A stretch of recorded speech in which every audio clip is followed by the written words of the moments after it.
Gilead's fourth quarter and full year 2024 earnings conference call. My name is Rebecca, and I'll be today's host. In a moment, we'll begin our prepared remarks, followed by our Q&A session. To ask a question, please press star 1. To withdraw your question, press star 2. Now, I'll hand the call over to Jacquie Ross, Senior Vice President of Treasury and Investor Relations. Thank you, Rebecca. Just after market close today, we issued a press release with earnings results for the fourth quarter and full year of 2024. The press release, slides, and supplementary data are available on the Investors section of our website at gilead.com. The speakers on today's call will be our Chairman and Chief Executive Officer, Daniel O'Day, our Chief Commercial Officer, Johanna Mercier, our Chief Medical Officer, Dietmar Berger, and our Chief Financial Officer, Andrew Dickinson. After that, we'll open the call to Q&A, where the team will be joined by Cindy Peretti, the Executive Vice President of Kite. Let me remind you that we will be making forward-looking statements. Please refer to slide 2 regarding the risks and uncertainties relating to forward-looking statements that could cause actual results to differ materially. With that, I'll turn the call over to Dan. Thank you, Jacquie, and good afternoon, everyone. I'm pleased to share Gilead's very strong fourth quarter and full year results, which highlight growing revenues and exceptional bottom-line growth. Starting with our full year performance, total product sales, excluding Veklury, increased 8% year-over-year to $26.8 billion, and fourth quarter 2024 total product sales, excluding Veklury, increased 13% year-over-year to $7.2 billion. Full year HIV sales grew 8% in 2024 to $19.6 billion, significantly ahead of our expectation to grow HIV 5% in 2024. Full year sales for Biktarvy, the standard of care for HIV treatment, grew 13%. In recent years, our HIV business has established a track record of consistently strong growth, with 5% growth in 2022, 6% in 2023, and now 8% in 2024. This is driven by the strength of our innovation and by the consistently strong execution of our team. In 2025, while volume and demand growth will continue, we can expect to see a temporary masking of the trend with the anticipated impact of Medicare Part D reform on revenue growth. This will effectively reset the base from which our HIV business will continue to grow from 2025. We fully expect to see our leadership in HIV continue and extend beyond the 2030s based on our long-acting portfolio, of which lenacapavir is the foundation. In December, we filed for approval of lenacapavir for twice-yearly HIV prevention in the U.S., where it has breakthrough therapy designation, and we continue to make progress on our global filings. At the end of January, we filed for approval with the European Medicines Agency, and our submission will be assessed under an accelerated review timeline.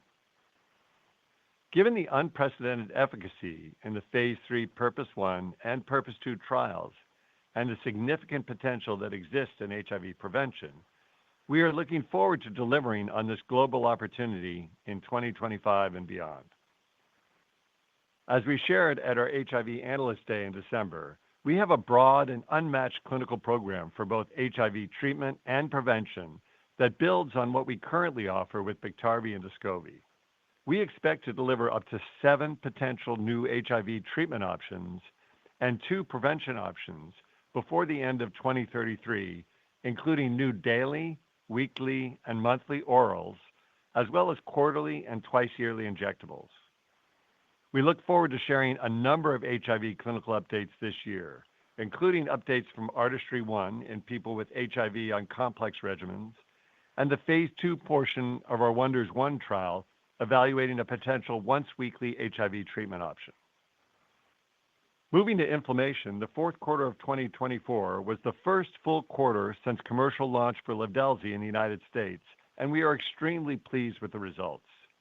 The strong sales of approximately $30 million for the quarter underscore the important differentiation that Livdelzi brings to people with primary biliary cholangitis, and we expect a European Commission decision later this month following the CHMP recommendation for Livdelzi in December. Our liver portfolio, which amounts to a $3 billion business today, is a steady contributor for Gilead, and we look forward to seeing it evolve with the new impetus of Livdelzi. We also continue to make progress across our early and promising inflammation pipeline. This includes the recent addition of our STAT6 program from Leo Pharma and the advancement of our bicistronic CAR-T targeting CD19 and CD20 for autoimmune diseases. In oncology, we continue to make progress on expanding the reach of our cell therapies to the many additional patients who could benefit from a one-time therapy in these challenging hematological malignancies. And at the same time, our collaboration with Arcellx on anito-cel continues to yield promising results. Data from the registrational phase 2 Imagine-1 trial were shared at the ASH meeting in December, where anito-cel demonstrated its potential to be a best-in-class BCMA CAR-T therapy. We continue to target commercial launch in 2026 and have separately dosed our first patient in the phase 3 Imagine-3 trial in the second to fourth line setting. Trodelvy, meanwhile, remains the only approved TROP2 ADC to demonstrate overall survival benefit in pretreated HR-positive, HER2-negative metastatic breast cancer and in second-line metastatic triple-negative breast cancer. Additionally, Trodelvy has 6 ongoing phase 3 trials with updates from the ASCENT-03 and ASCENT-04 trials in first-line metastatic triple-negative breast cancer expected this year. We also anticipate initiating another phase 3 trial for Trodelvy in extensive-stage small cell lung cancer patients later this year. Our many near-term opportunities across HIV, oncology, and inflammation will help to drive the next wave of growth for Gilead. We have no major loss of exclusivity until late 2033, and we have significant potential across the entire portfolio. With that in mind, I'm delighted to introduce our new Chief Medical Officer, Dietmar Berger, who joined us in early January. Dietmar's exceptional leadership in global drug development, his track record in delivering transformational therapies, and the breadth and depth of his experience make him an ideal leader for taking us through the next chapter for Gilead, and I know you will all enjoy getting to know him in the months ahead. I would also like to thank Merdad Parsi for his contributions to Gilead over the last 5 years and wish him the very best for his retirement. Among his many achievements, Merdad developed a world-class team that has helped to build the most robust and diversified pipeline in Gilead's history, now with 54 ongoing clinical programs, up from just 32 clinical programs in 2019. With that, I'll hand it over to Joanna. Thanks, Dan, and good afternoon, everyone. 2024 was another exceptional year of commercial execution for Gilead, marking the third consecutive year of high single-digit percentage growth in our base business, with sales up 8% year over year. Gilead's commercial success underscores the dedication of so many teams across the company, and I'd like to recognize them all for contributing to another outstanding quarter and closing out a very successful year. Beginning on slide 7, with our fourth quarter results, total product sales excluding Veklury were $7.2 billion, an increase of 13% year over year, driven by higher HIV product sales, as well as growth in our oncology and liver disease portfolios. Including Veklury, total product sales grew 7% year over year, reflecting the impact of lower COVID-related hospitalizations on Veklury sales. Turning to the full year on slide 8, total product sales excluding Veklury were $26.8 billion, well above the high end of our 5% to 6% growth guidance range, reflecting strong performance in each of our core therapeutic areas. Including Veklury, total product sales were $28.6 billion, a 6% growth rate compared to 2023. Moving to slide 9, our HIV business once again delivered very strong results for the fourth quarter, with sales of $5.5 billion, up 16% year over year, primarily driven by demand, as well as higher average realized price and favorable inventory dynamics. Sequentially, HIV sales were up 7%, reflecting typical seasonal inventory dynamics and higher demand, partially offset by lower average realized price. In treatment, Biktarvy continues to go from strength to strength with 21% year-over-year sales growth. Biktarvy now commands over 50% share in the U.S. market and maintains its position as the regimen of choice across other major G9 markets. Descovy also delivered 21% year-over-year growth and maintained over 40% U.S. market share in PrEP, despite the availability of other regimens, including generics.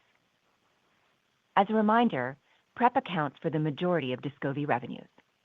We're pleased to see payers continue to recognize the benefits of PrEP as barriers to Descovy coverage are removed, with over 85% of lives now covered without the need for step edits or prior authorizations. On slide 10, full-year sales of $19.6 billion were up 8% year-over-year, with the majority of the growth driven by higher demand as well as higher average realized price.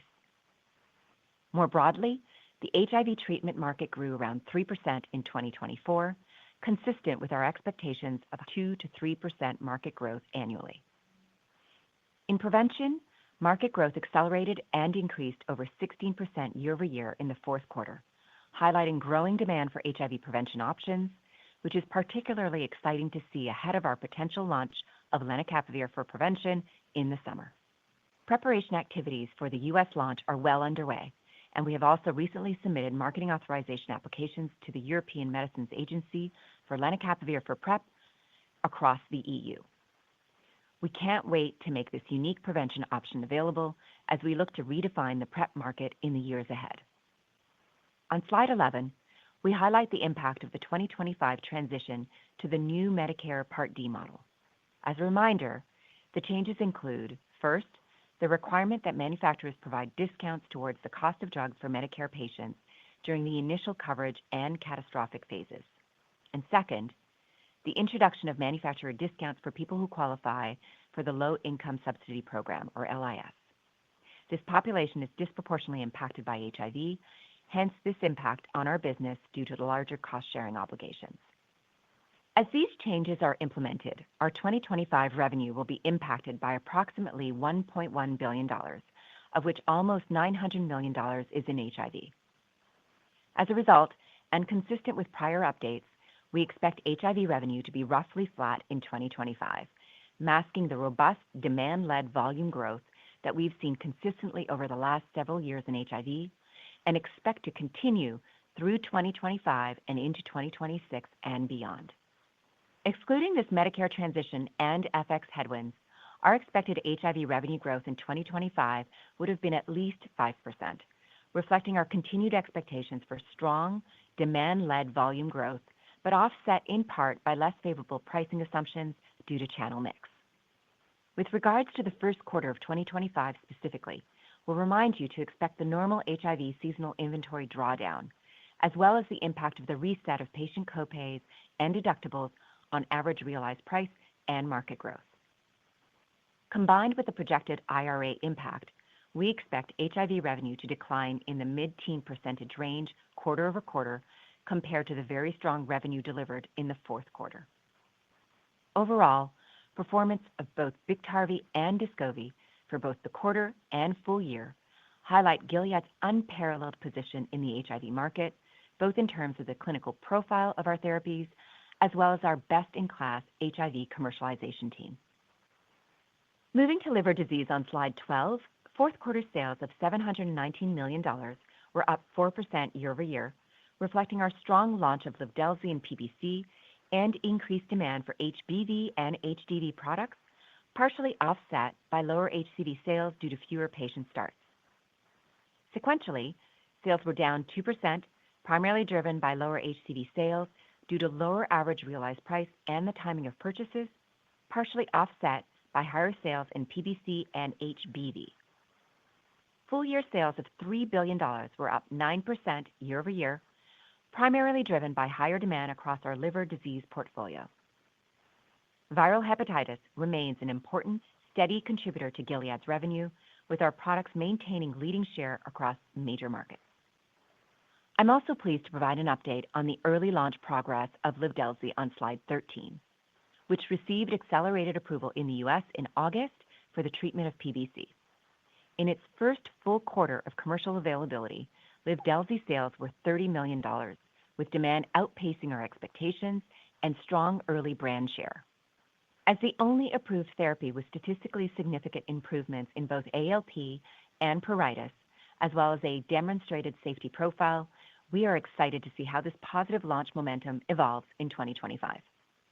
Outside of the U.S., last month, the MHRA in the U.K. approved Livdelzi for the treatment of PBC, including pruritus. Livdelzi also received a positive CHMP opinion in December, and we expect a final decision from the European Commission later this month. We're excited for these positive steps in Livdelzi's development to bring this important treatment to patients globally.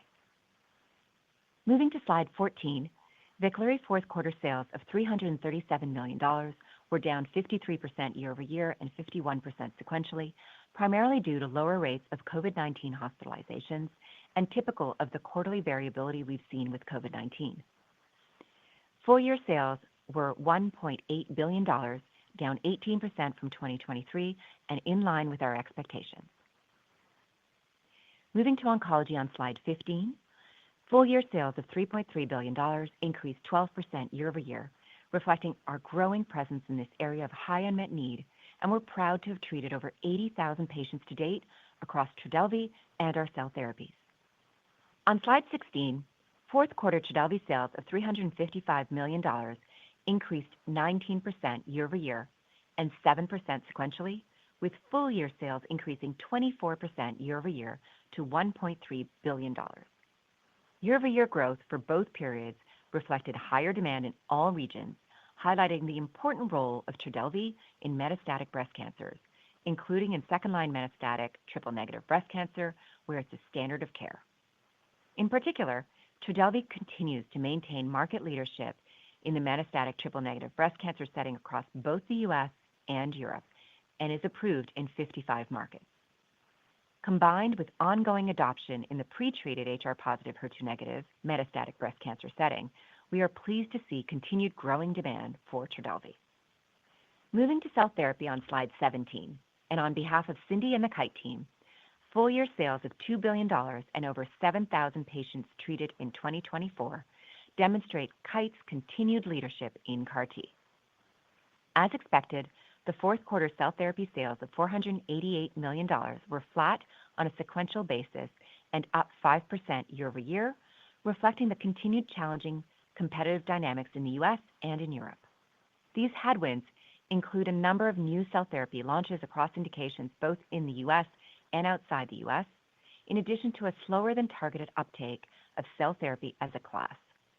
We expect continued competitive headwinds in 2025.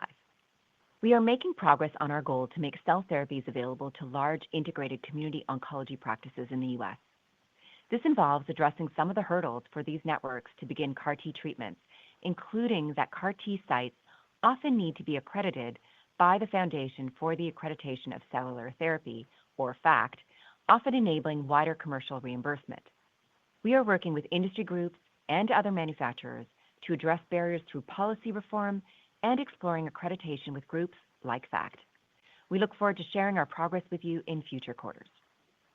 Wrapping up 2024, I'm proud of the positive impact of Gilead's compelling portfolio of medicines on millions of people around the world. As we look to 2025, the commercialization teams are invigorated to extend the reach of our potentially transformative medicines to even more patients, and we remain focused on launch activities, including for the potential launch of lenacapavir for PrEP this summer. And with that, I'll hand the call over to Dietmar. Thank you, Johanna, and good afternoon, everyone. I'm now in my sixth week as Gilead's Chief Medical Officer, and I have been impressed with the outstanding talent we have across therapeutic areas here at Gilead and the depth of innovation across our 54 clinical programs. I'm deeply committed to working alongside my colleagues to continue executing on these potentially life-changing medicines. Let me start on slide 19 by recognizing our research and development teams for their incredible work on lenacapavir, a first-in-class capsid inhibitor that was recently recognized by Science as 2024's Breakthrough of the Year. To put this in context, Science's prior HIV breakthroughs have included the discovery of HAART in 1996 and later the discovery of HIV treatment as prevention in 2011. This achievement highlights the transformative potential of lenacapavir and Gilead's commitment to help end the HIV epidemic for everyone, everywhere. Lenacapavir for prevention was granted the FDA's Breakthrough Therapy designation in October, and we subsequently completed our new drug application on December 19th, suggesting a possible regulatory decision in the summer. As part of our commitment to global health equity, we have filed with the EMA and are taking part in the EU Medicines for All initiative. This collaboration combines EMA's scientific review capabilities and local expertise from regulatory agencies in low and lower middle income countries to bring medicines critical to public health to communities around the world. This process could accelerate the review process for lenacapavir in up to 138 countries worldwide. The marketing authorization and EU M4All applications with the EMA will undergo parallel assessments under an accelerated review timeline, and we anticipate a European Commission regulatory decision in the second half of this year. Lenacapavir's unique profile could similarly transform HIV treatment.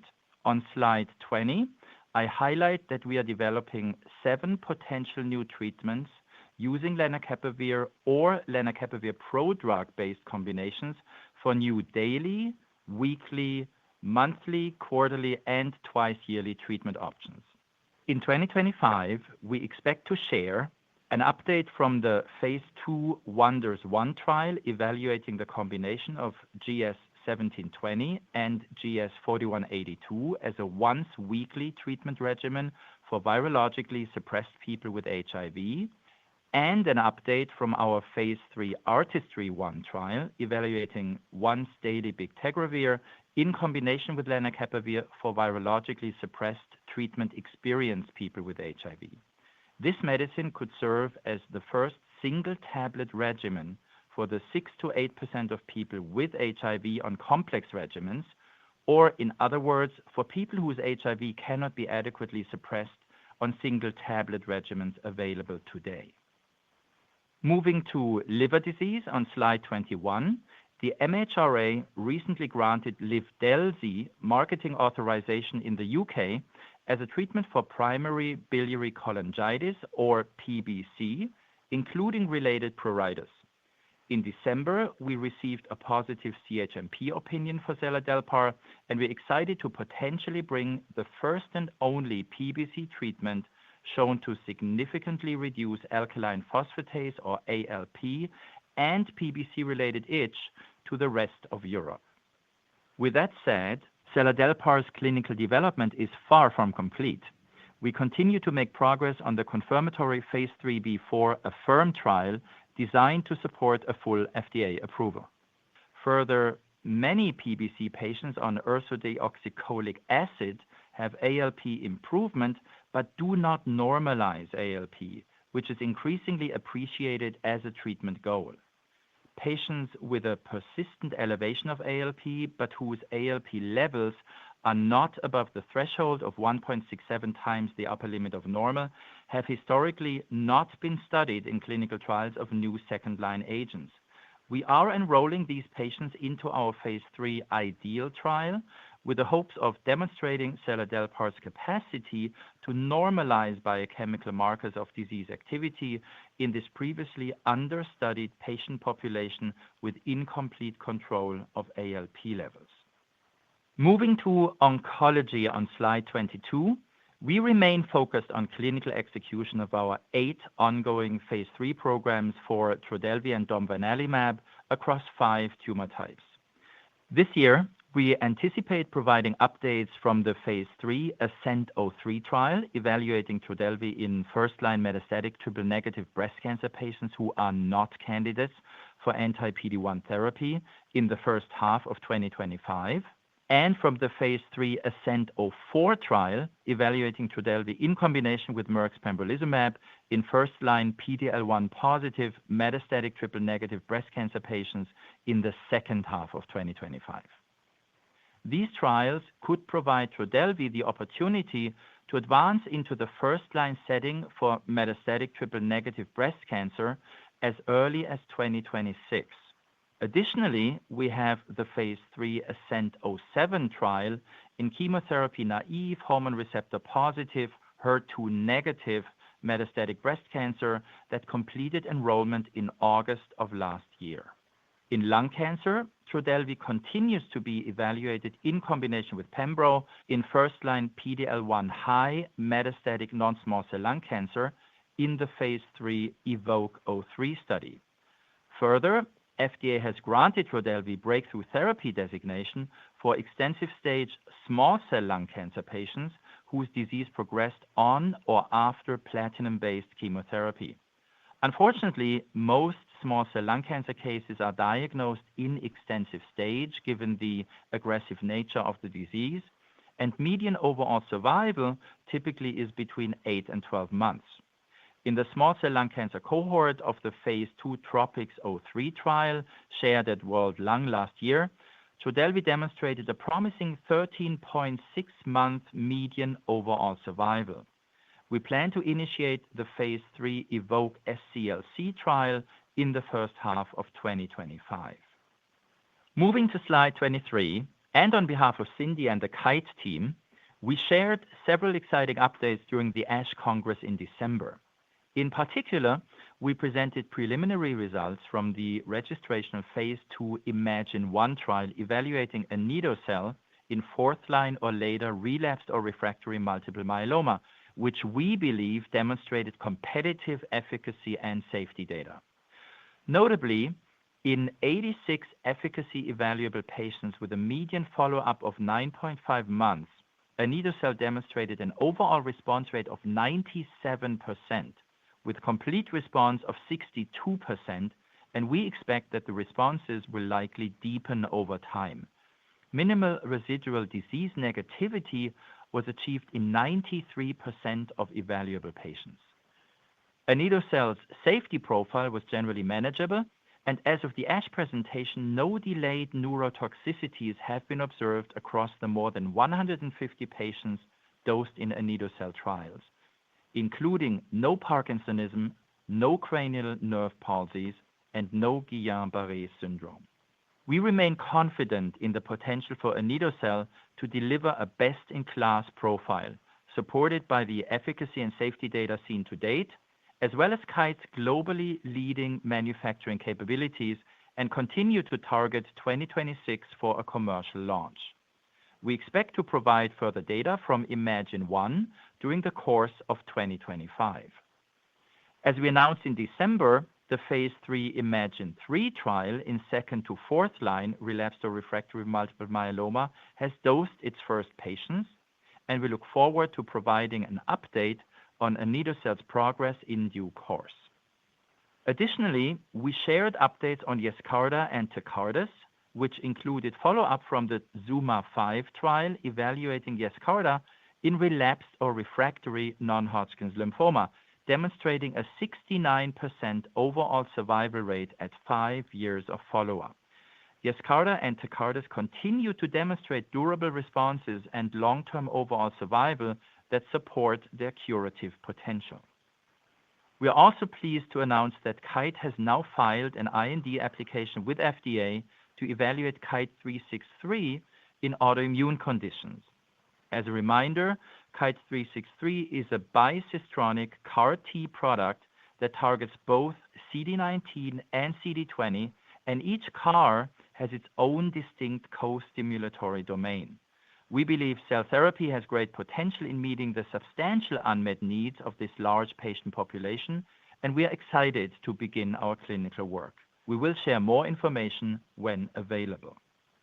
Joining Gilead, I look forward to working with Flavius Martin, our Executive Vice President of Research, on some of the most exciting science in the biopharma industry. On slide 24, you can see some of the early-stage targets Gilead is working on amongst an extensive pipeline of over 100 innovative pre-IND and clinical stage programs. Finally, on slide 25, we have several interesting milestones this year, including regulatory decisions on lenacapavir and seladelpar, phase 3 updates for our bictegravir and lenacapavir combination, as well as Trodelvy, and phase 2 updates for anito-cel in fourth-line plus multiple myeloma and for our weekly oral HIV treatment. We are also initiating new phase 3 trials, including in extensive stage small cell lung cancer and across our long-acting HIV prevention programs that should bring forth new exciting updates in the years to come. And now I'll hand the call over to Andy. Thank you, Dietmar, and good afternoon, everyone. Starting on slide 27, we closed the year with total product sales of $28.6 billion, up 6% from 2023, and well above our $27.8 to $28.1 billion guidance range due to stronger than expected contributions from HIV. For the full year, total product sales excluding Veklury grew more than $2 billion, or 8% from 2023, exceeding our 5 to 6% guidance range and driven by growth in HIV, oncology, and liver. HIV increased 8%, or $1.4 billion, to $19.6 billion, driven by Biktarvy, which grew 13% from 2023. Oncology increased 12% to $3.3 billion, primarily driven by growth in Trodelvy and with a more modest growth contribution from cell therapy. And liver increased 9% to $3 billion, with growth across our portfolio of liver treatments. Full-year Veklury revenue of $1.8 billion was right in line with our expectations and declined 18% from 2023, consistent with pandemic and hospitalization trends. Moving to slide 28, our full-year non-GAAP results highlight consistent expense discipline in 2024. R&D of $5.7 billion was flat with 2023. IP R&D of $4.7 billion included $3.9 billion associated with the CymaBay acquisition in the first quarter, in addition to our normal course IP R&D expenses, and SG&A of $5.9 billion was down 3% from 2023. Overall, 2024 operating income was $8.5 billion, ahead of our guidance range of $8 to $8.3 billion. Note, full-year operating margin of 30% reflects the first quarter 2024 acquisition of CymaBay. Excluding this transaction, our operating margin would have been 43% for the full year. Similarly, non-GAAP EPS of $4.62 reflects the $3.14 per share impact of this transaction. Excluding this, our non-GAAP EPS would have been $7.75, up 15% from the $6.72 reported in 2023. Moving to our fourth quarter results starting on slide 29, total product sales, excluding Veklury, were $7.2 billion, up 13% from the same quarter in 2023. Including Veklury, total product sales of $7.5 billion were up 7% from 2023, with higher base business growth partially offset by a decline in Veklury sales. On slide 30, you can see that on a non-GAAP basis, product gross margin was approximately 87% compared to 86% in the same period in 2023. R&D expenses were $1.6 billion, up from $1.5 billion in the same period in 2023, reflecting incremental investments and clinical activities across our portfolio.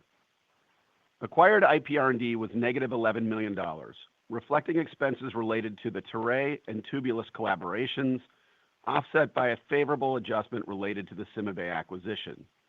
Note that the acquisition of certain rights from Leo's STAT6 program will be reflected in our first quarter 2025 results. SG&A was $1.9 billion, up 16% from the same period in the prior year, partially driven by a litigation accrual for a potential settlement with the U.S. Attorney's Office for the Southern District of New York relating to our promotional speaker programs for HIV medicines.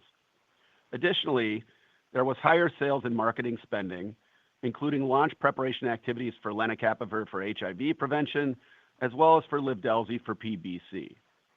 Operating margin was 41%, up from 39% in the fourth quarter of 2023, and the effective tax rate in the fourth quarter was 19.2% compared to 17.1% in the same period in 2023, primarily due to prior year settlements with tax authorities. Overall, our non-GAAP diluted earnings per share was $1.90 in the fourth quarter compared to $1.72 in the fourth quarter of 2023. Moving to slide 31, and before I get into guidance, I want to remind you of certain factors that are impacting our revenue expectations for 2025 and masking the underlying strength of our business. As previously discussed, Medicare Part D reform is expected to impact our revenue by approximately $1.1 billion, including $900 million in HIV. For this year only, this transition masked the robust demand-led volume growth that we have seen over the last several years and that we expect to continue through 2025 and into 2026 and beyond. Across our entire business, this represents about a 4% impact on revenue growth in 2025. Second, you can see that our Veklury expectations are about $400 million lower in 2025 versus 2024, representing an additional growth headwind of roughly 1%. And finally, our guidance reflects a $250 million headwind from FX, given the U.S. dollar has strengthened against major foreign currencies, offsetting another approximately 1% of expected growth. You can see that, excluding the IRA, FX, and Veklury headwinds, our guidance today would have been for total product revenue growth of approximately 5% to 6%. On slide 32, you can see our guidance for 2025, which assumes a generally stable macro environment, including FX at current rates. For the full year 2025, we expect total product sales of approximately $28.2 to $28.6 billion. We expect total product sales, excluding Veklury, of approximately $26.8 to $27.2 billion. We expect Veklury sales of approximately $1.4 billion, although, as always, there's greater variability in this estimate. Similar to last year, we do not expect to update our Veklury guidance until our third quarter earnings call, absent a very clear trend in COVID-19 infections. Moving to the rest of the P&L, and on a non-GAAP basis, we expect product gross margin to range between 85% and 86%. We expect R&D to be roughly flat from 2024, highlighting that we believe we now have the appropriate scale of investment to support our diverse pipeline.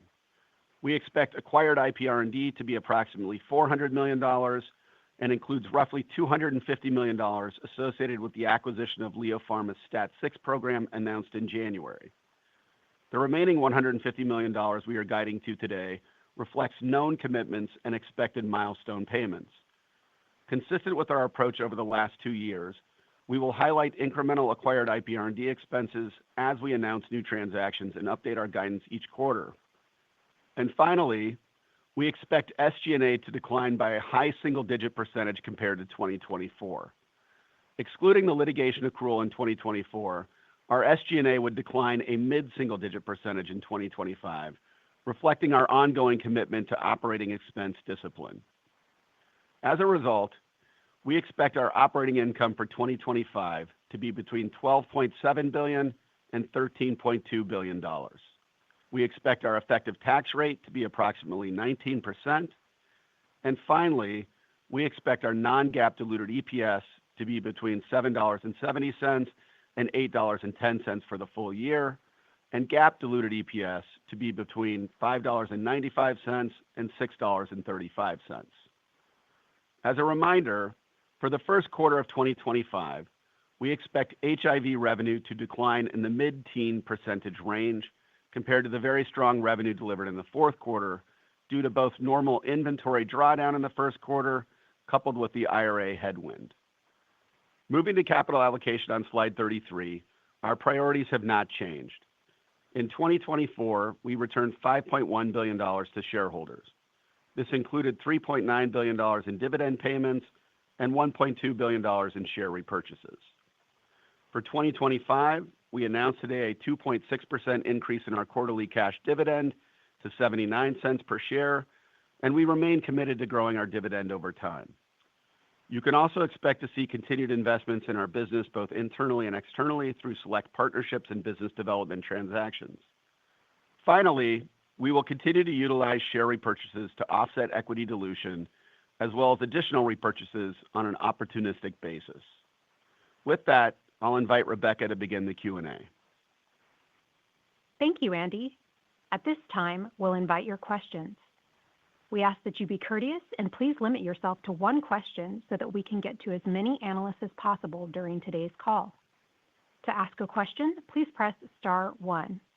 If you'd like to withdraw your question, please press star 2.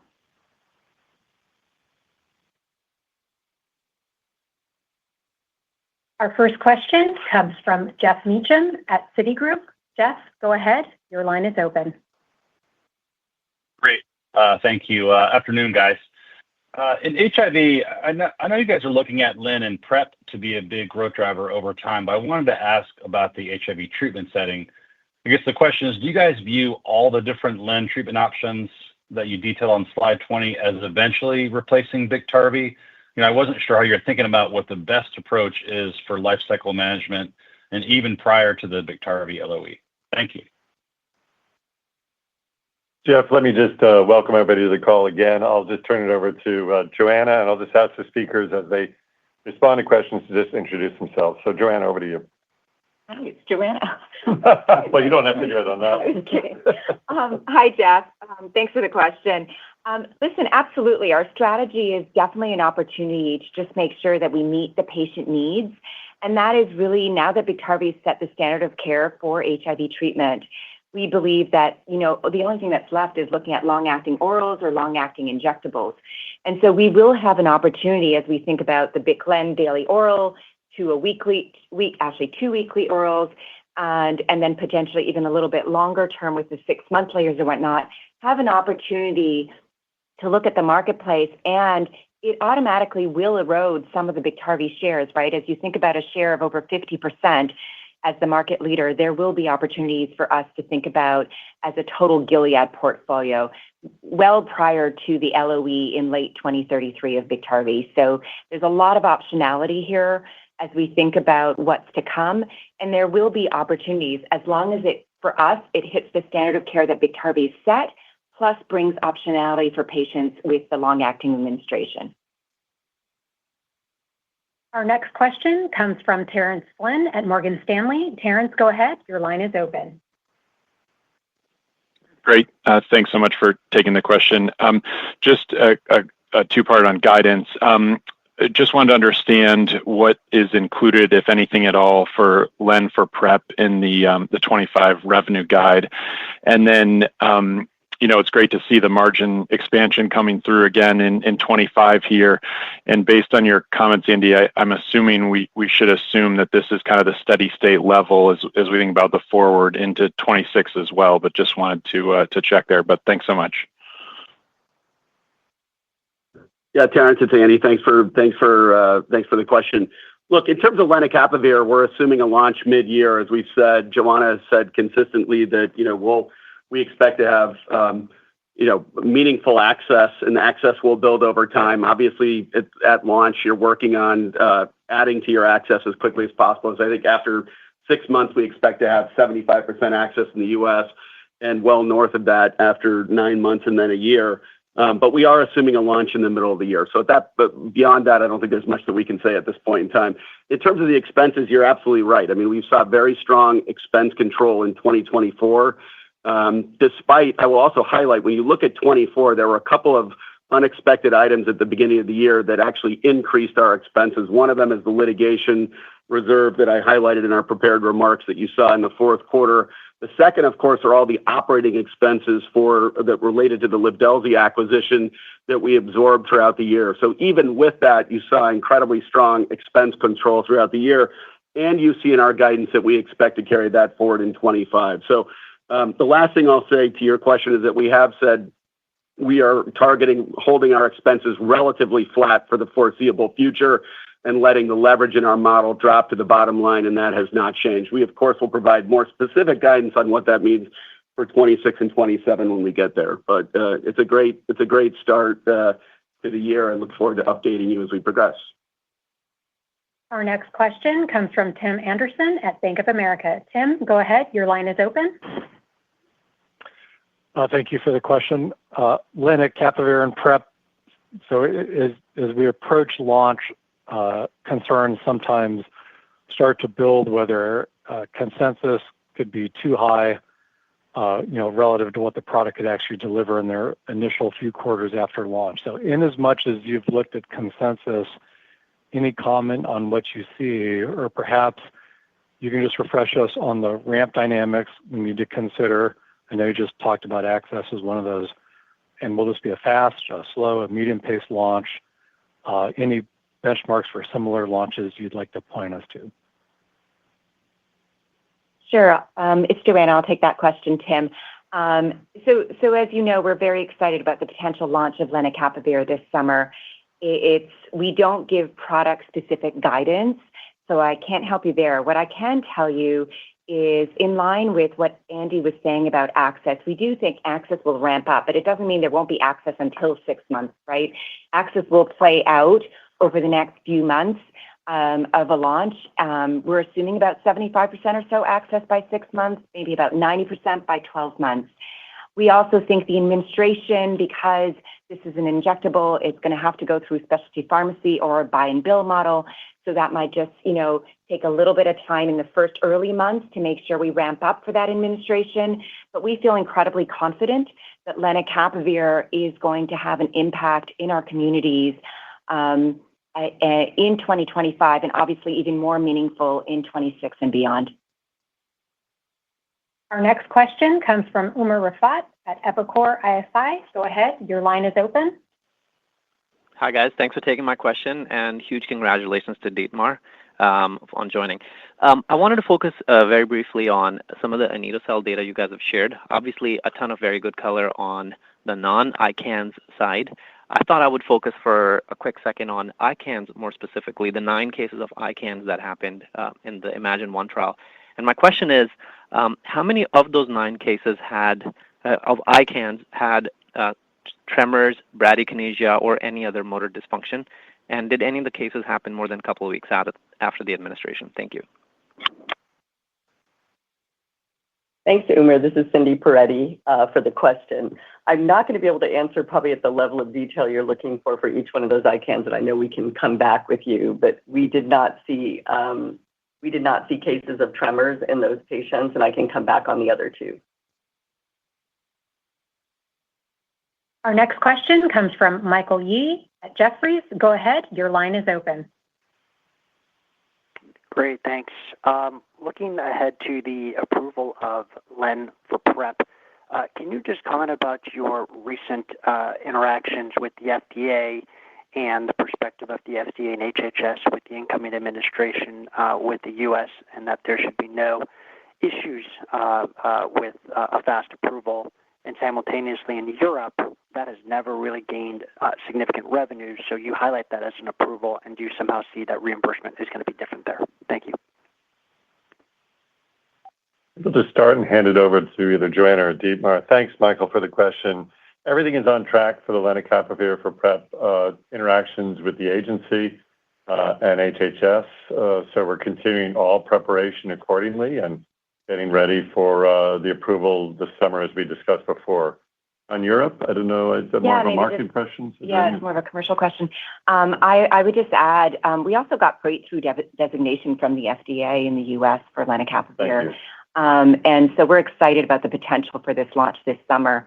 And everything's on track for that. And our plans are obviously, all the teams are working through to make sure we are ready for that launch. In Europe, 2 things. One is the approval for Europe, the potential approval, I should say, for Europe is one that we find exciting, and one that we realize that prevention in Europe is really specific to certain markets more so than others. We are obviously going to do that in a tiered approach and make sure that we're really targeting both all key stakeholders. That includes government, health ministers, government stakeholders, KOLs, investigators with the Purpose 5 trial that we have running right now in the UK and in France, and making sure that we work together really across different stakeholder groups to make sure that there's an opportunity for lenacapavir to have access in these countries and really make a difference for those markets. So more to come on that. We also think that the EU filing is an important one because of EU for all. And that really is around providing access to those over 138 countries for low and lower middle income countries as well. And so that's in line with the work that we're doing to ensure access everywhere around the world. So more to come on that as we progress. Our next question comes from Dana Graybosch at Leerink Partners. Dana, go ahead. Your line is open. Hi, thank you for the question. This one's for Dietmar. I wonder, as you've come in new to the organization, if you could give us your reflections on the competitiveness of the late-stage oncology portfolio, particularly what you think about TIGIT and DOM and Trodelvy as we come to more phase 3 readouts. Thank you. Yeah, thanks, Dana, for the question, right? As I join Gilead, right? Gilead is in a unique situation at this point with a well-diversified clinical pipeline, no major LOEs before 2033, really upcoming key launches and strong news flow that I'm looking forward to, and an exciting research portfolio and really deep scientific expertise that I consider critical, right, in these areas, whether it's virology, where there's a long-standing history, or whether it's immunology and oncology. Your specific question with regards to the later stage portfolio, look, Trodelvy, the key studies are set up at this point, and we're looking forward to seeing the ASCENT-03 and ASCENT-04 studies in triple-negative breast cancer, coming up during this year, basically. So that question will be answered very soon. We also have the lung cancer studies in the first-line setting, really set up at this point. And let me just remind you that Trodelvy is the only TROP2 ADC that has demonstrated overall survival in some of those studies, right? So I think it's a really differentiated molecule, and a lot of it will uncover itself, in the very near future. For TIGIT, I've always believed TIGIT is an interesting immuno-oncology target.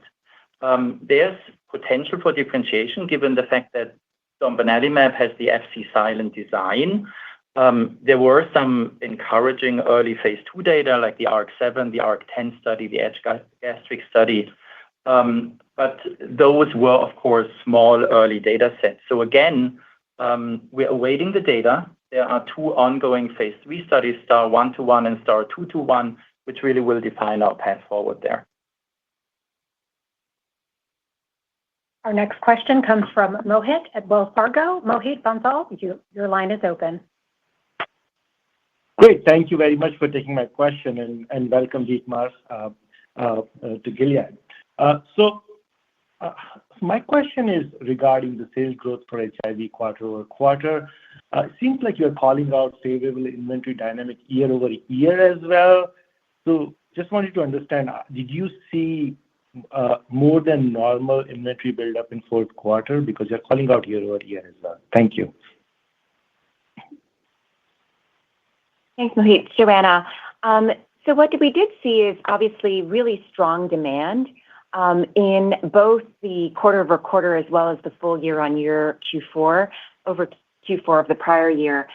We also did see seasonal inventory dynamics, and we see that on a quarter-on-quarter basis, but also a little bit year-on-year. And what we had seen in 2023 is actually that inventory build across Q3 and Q4.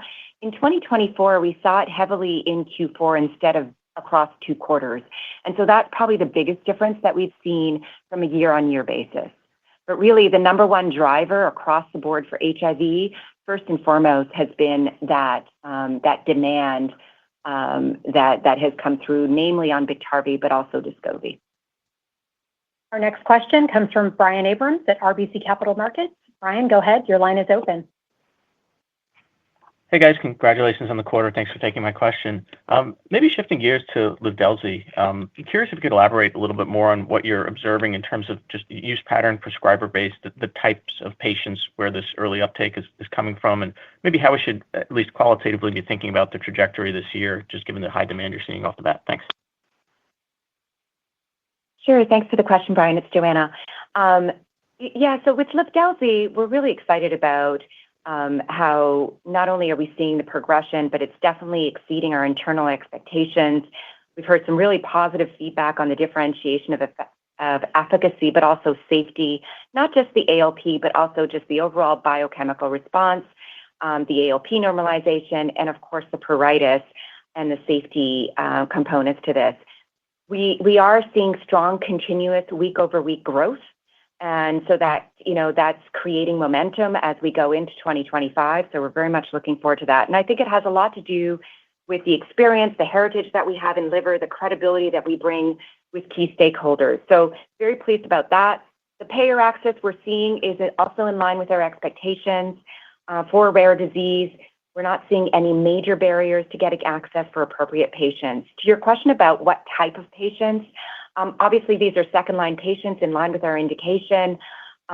Generally speaking, these are naive to second line. And what I mean by that is obviously they're inadequate responders to UDCA and moving into the second-line setting, but we're not seeing much of a shift between second-line setting at this point in time, if that's what you were referring to. So we think Livdelzi's trajectory is incredibly strong. And we believe 2025 is going to be where it really comes through from a momentum standpoint. So we're excited to see what the future holds. Our next question comes from Tyler Van Buren. Tyler, go ahead. Your line is open. Thanks very much. Nice quarterly results. Joanna, I have another one for you. Just what led to the 16% year-over-year PrEP market growth and acceleration for 2024 that you highlighted? Specifically, can you elaborate on some of those factors and whether you think those might serve as lasting tailwinds for the upcoming lenacapavir launch? Yeah, thanks for the question, Tyler. Yeah, we were excited to see, right? We closed out the quarter at about 16% market growth. That reflects a couple of things. Number one, just the value and the noise around Purpose 1 and Purpose 2, I think is giving some momentum to this market and prevention and what's to come. But I would also say we doubled down from a market development standpoint. So the team has really focused across many functions in our organization to really make sure that we were developing the prevention market and making sure it was set up for success, not only with the current agents today in the marketplace, but as a setup as you think about the potential launch for lenacapavir. So we do think that is something that will carry through for the launch of lenacapavir and could actually accelerate it as well. Our next question comes from Ellie Merle at UBS. Ellie, go ahead. Your line is open. Hey, guys. So for Livdelzi, how is the enrollment in the IDEAL study in the partial UDCA responders going? And I guess, how are you thinking about how this study in the context of a potential label expansion and what this could mean for the size of the eligible patient population long-term? Thanks. Yeah, thank you, Ellie, for the question. This is Dietmar. For the IDEAL study, it's on track at this point, so no further comments on that. It does assess a separate second-line population to those patients partially responsive to UDCA, basically the ALP 1 to 1.67, which then would clearly extend Livdelzi's reach to an additional patient population, especially in the US here. So we're really looking forward to seeing those data. Yeah, maybe just to add to Dietmar's comments, a third of the patients today are actually partial responders, so basically in line with what Dietmar was suggesting. And that volume is about 20 to 25,000 people in the US and about the same number in Europe. So we are excited about the opportunity to expand our reach beyond second line. Our last question comes from Courtney Breen at Bernstein. Courtney, go ahead. Your line is open. Hi, all. Thank you so much for taking my question today. What I really wanted to focus on was small cell lung cancer. Obviously, you spoke about the Trodelvy study that you're initiating here, and Dietmar, would love your thoughts on kind of how you think kind of TROP2, DLL3, B7H3, and all the other kind of targets that are being chased after in this space might stack up relative to one another, and how you think this market might shake out over the long term. Thanks for the question, Courtney. I mean, first of all, I'm really glad to see progress in small cell lung cancer. You know that for more than 30 years, these patients were treated with chemotherapy with less advancements, basically. Now we do have those different tools available. TROP2, when you look at the phase 2 data, they've actually been really impressive. There's clear TROP2 expression. We've received breakthrough therapy designation from the FDA. We're planning to start the study during the first half of the year, and I think this will be a really meaningful additional treatment option, with the ADC with TROP2 targeting.